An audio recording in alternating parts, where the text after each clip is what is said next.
चट्टसँगले साथी हो। यहाँ भित्र चाहिँ यति बेसी झरी च्याउ अहिले बर्खामा उम्रिने झरी च्याउ चाहिँ यसरी उम्रिँदो रहेछ हो। हो अलिकति छैन चाहिँ यहाँतिर पनि यो चाहिँ मजाले खान्छ मान्छेले हेर्नु उम्रेको।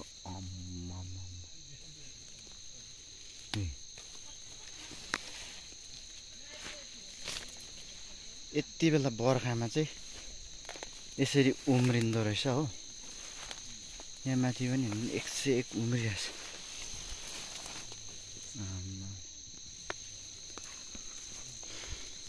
यति डरलाग्दो उम्रेको रहेछ यहाँनिर चाहिँ झरी च्याउ।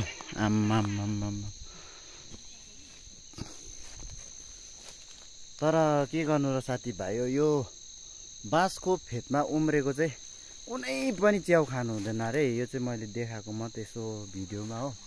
यस्तो बाँसहरू छ नि त, यो बाँसको फेदको चाहिँ हजुरहरूले खानु हुँदैन। बाँसको फेदको खायो भने चाहिँ फुड पोइजन हुने चान्सेस ज्यादा हुन्छ।